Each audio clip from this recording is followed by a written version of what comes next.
కుక్కలా మొరిగాడు.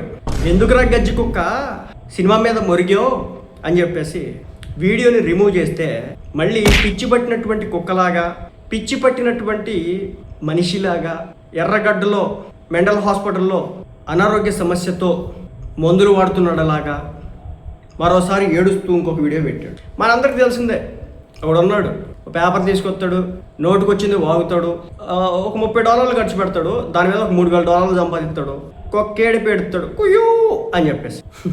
సో మీ అందరికీ తెలిసింది ఆ డోర్ బెల్ పిచ్చా గురించి. ఇప్పుడు నేను ఆ డోర్ బెల్ పిచ్చా గురించే మాట్లాడుతున్నాను. ఎందుకంటే ఆ డోర్ బెల్కి పిచ్చ ఎక్కువ. అంతే, అది ఎలా అంటే అది ఒక పిచ్చితో కూడుకున్నటువంటి ఆ సునకాన్ని ఎన్నోసార్లు ఆపారు.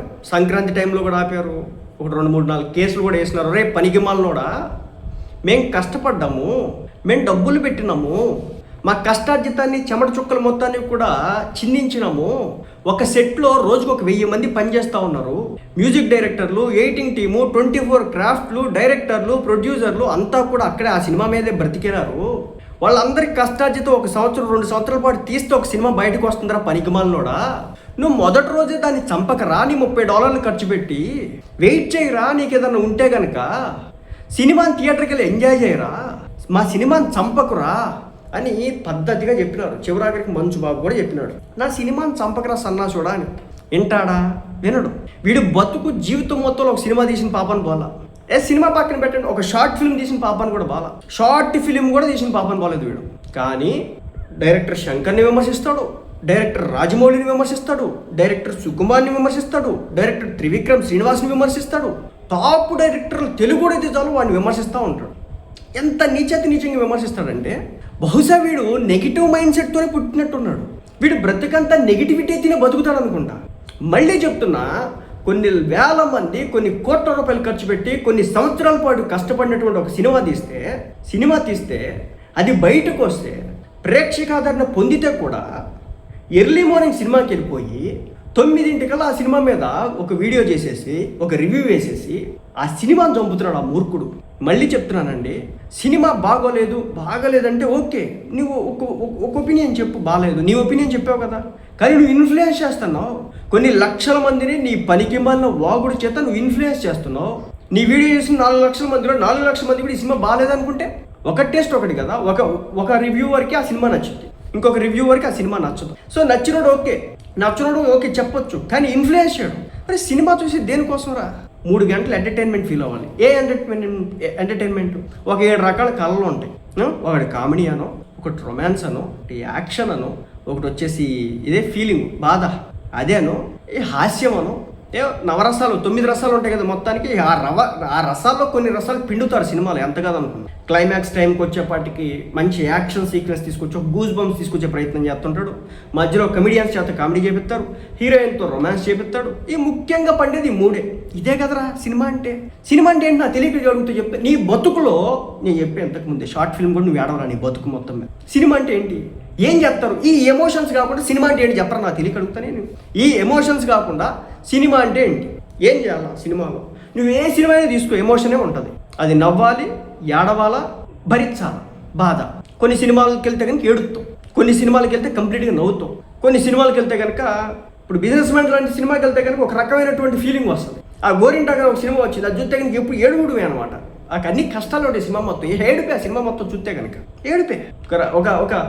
ఒక మన రాజమౌళి సినిమాలు వస్తే కనుక అదొక రకమైన ఫీలింగ్ ఉంటుంది. శంకర్ సినిమాలో ఒక రకమైన ఫీలింగ్ వస్తుంది. కొన్ని సైంటిఫిక్ మూవీస్ ఉంటాయి, సైన్స్ ఫిక్షన్, కొన్ని యాక్షన్ జోనర్, కొన్ని కామెడీ జోనర్లు. ఒక్కొక్క జోనర్ బట్టి ఒక రకమైనటువంటి ఎంటర్టైన్మెంట్ ఇస్తాడు. ఇది కమర్షియల్ సినిమా. కమర్షియల్ సినిమాలో ఏముంటుంది?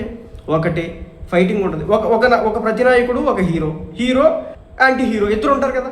అలాగే కొంతమంది కామెడీ చేసేవాడు, ఒక హీరోయిన్. సినిమాలు వీళ్ళకి తప్పించేవాడు ఉంటాడు. చెప్పి ఎవరిని తీసుకురమ్మంటారు మీరు, నాకు తెలియగలుగుతాను. నేను మళ్ళీ చెప్తున్నా, వీళ్ళు $30 ఖర్చు పెట్టేది $3,000 సంపాదించుకోవడానికి, ఆ సినిమాని చంపడానికి. నీకు రామ్ చరణ్ యాక్టింగ్ నచ్చలేదా? రామ్ చరణ్ వర్త్ కాదు యాక్టింగ్ కనుక సినిమాకి వెళ్ళకు నువ్వు. రామ్ చరణ్ నీ కాళ్ళు పట్టుకోవాలా, అయ్యా నువ్వు నా సినిమా చూడాలి అని నీ కాళ్ళు ఏం పట్టుకోవాలా? ప్రొడ్యూసర్ నేను అడగల, అరే నువ్వు నా సినిమాకి రావాల్సిందే అని గల్లా పట్టుకుని ఏం అడగలేదు కదా. ఒక్కడా నిన్ను అసలు ఎవడు వెల్కమ్ చేయలా. నీ అంతటి నీకు నచ్చి సినిమాకి వెళ్ళావు, అది కూడా ట్రైలర్ చూసి సినిమాకి వెళ్ళావు.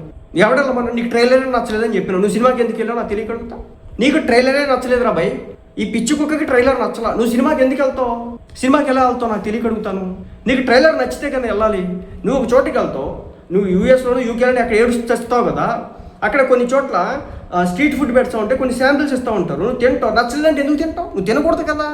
నీ బతుకు నువ్వు ముందు ట్రైలర్కి రివ్యూ చేసి చచ్చావు కదా. మరి ట్రైలర్కి రివ్యూ చేసినప్పుడు నీకు ట్రైలర్ నచ్చలేదు, టీజర్ నచ్చలేదు, సాంగ్ నచ్చలేదు, టేకింగ్ నచ్చలేదు, నువ్వు ముందే వాగావు కదా. నువ్వు ఎట్లా వెళ్తావు? సరే, నువ్వు ఎలా ఇన్ఫ్లుయెన్స్ చేస్తున్నావు అంటే ఈ రోజున తెలుగు ప్రజల్ని నీ డాలర్ల కోసం మళ్ళీ చెప్తున్నా, కొన్ని ఉసురు తగులుతుంది మీకు, మీలాంటి వాళ్ళకి ఉసురు తగులుతుంది. హీరో బాగానే ఉంటాడు, రవి హీరో బాగానే ఉంటాడు, ప్రొడ్యూసర్ నాశనం అయిపోతాడు.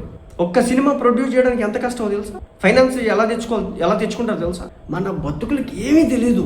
ప్రొడ్యూసర్ నాశనం కావాలా మన వల్ల, మన ఒక్కడి వల్ల ప్రొడ్యూస్. నీకు నచ్చలేదు రా భయ్, ఎలా బొక్కడ $30 పోయింది అనుకో, కానీ నువ్వు ఇన్ఫ్లుయెన్స్ చేయడం వల్ల ఆ సినిమాకి సంబంధించిన ప్రొడ్యూసర్ సర్వనాశనం. సరే, అరే నిజంగా సినిమా బాగాలేదంటే అందరూ బాగాలేదని చెప్పాలి కదా. ఇది అట్టర్ ఫ్లాప్ సినిమా, అసలు సినిమా చూడటానికే లేదు, అసలుకి వెళ్ళడం అనవసరం అని చెప్పొచ్చు అని అందరూ అనాలి కదా. అప్పుడు అందరూ అంటే నిజమేరా బాబు, నిజంగా అసలు సినిమా ఏం బాగాలేదు, చిచ్చి ఇలాంటి వరస్ట్ సినిమా. ఒక రివ్యూవర్ పాజిటివ్గా చెప్తాడు, సినిమా బాగుంది సార్, సినిమా అద్భుతంగా ఉంది, మంచి సినిమా చేసినాడు, రామ్ చరణ్ భలే నటించినాడు అని చెప్తా ఉంటాడు. సినిమాటోగ్రఫర్ బాగా తీసినాడు, డైరెక్షన్ బాగా చేసినాడు. ఒకటి చెప్తాడు, నువ్వు మాత్రం దాంట్లో బొచ్చు కలర్ గ్రేడింగ్ గురించి మాట్లాడుతావు. కలర్ గ్రేడింగ్ ఏం పని? విఎఫ్ఎక్స్ ఏం పని? అంత రోత సినిమాలు ఎవడైతే తీయట్లేదు, మరీ డౌన్ గ్రేడ్ సినిమాలు ఈ రోజుల్లో పెద్ద హీరోలతో అలాంటి సినిమాలు రావట్లా. ఈడు బతుక్కి చెప్పా, ఒక్క షార్ట్ ఫిల్మ్ కూడా ఏడ్చి ఉండడు.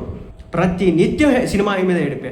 ఒక మహేష్ బాబు సినిమా వస్తుందంటే ఏడుతున్నాడు, ఒక ప్రభాస్ సినిమా వస్తుందంటే ఏడుతున్నాడు, ఒక అల్లు అర్జున్ సినిమా వస్తుందంటే ఏడుతున్నాడు, ఒక బాలయ్య సినిమా వస్తుందంటే ఏడుతున్నాడు, ఒక జూనియర్ ఎన్టీఆర్ సినిమా వస్తుందంటే ఏడుతున్నాడు, ఒక మెగా ఫ్యామిలీ సినిమాలు వస్తుందంటే ఏడుతున్నాడు. వీడు బ్రతుకంత ప్రతి సినిమా మీద ఏడిపే. చివరాఖరికి మంచుబాబు సినిమా మీద కూడా ఏడ్చినాడు రా బాబు. మాకు కొన్ని అనుబంధాలు ఉన్నాయి మంచుబాబుకి మాకు, అయినా మేము కూడా ఏడవట్లేదు. మంచుబాబు సినిమా వస్తే, కన్నప్ప సినిమా వచ్చినప్పుడు మేము సపోర్ట్గా వీడియోలు చేసినాం, కానీ నువ్వు ఇంత చిల్లరగా బిహేవ్ చేస్తావు ఎందుకు? అదేదో వీడియో రిమూవ్ చేయించినారంటండి. కుక్క ఏడుపు, ఈ రోజు ఒకటి చేస్తా, రేపు ఒకటి చేస్తా, ఎల్లుండి చెయ్యి, నీ బతుకంతా చేస్తానే ఉండు. చెప్తున్నా, నెగిటివ్ మైండ్ సెట్తో అలా అయిపోయి ఏదో ఒక రోజు నెగిటివిటీతో పోతావు.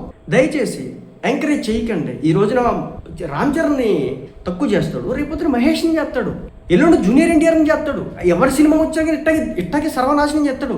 వీడు బ్రతుకులో నాకు ఇంకా డౌట్, లక్కీ భాస్కర్ అనే సినిమా వస్తే దాని మీద కూడా ఏడ్చింది దుర్మార్గుడు.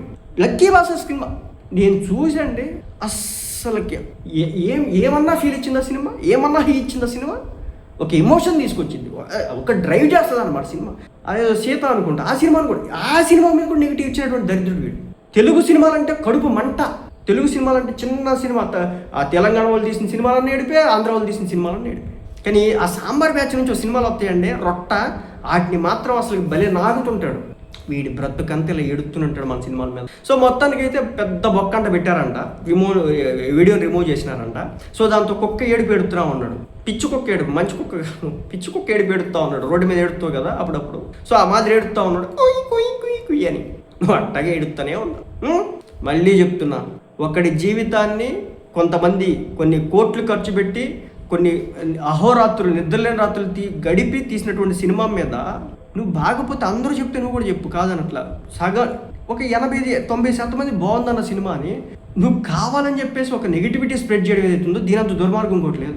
యాంటీ హీరో ఫ్యాన్స్ కూడా చెప్తున్నారు సినిమా బాగుందని, కానీ నువ్వు మాత్రం $30 కోసం అన్ని వేల మంది జీవితాలు నాశనం చేస్తావు. మహా అయితే నీకు వచ్చేది 3 లక్షలే కదా ఒక వీడియోకి, అంతకుమించి ఎక్కువ వస్తాయా? అంతకుమించి ఎక్కువ రావు. ఇలాంటి డోర్ బెల్స్ని ఎంకరేజ్ చేయకండి, ఎంకరేజ్ చేస్తే నష్టం మనకి.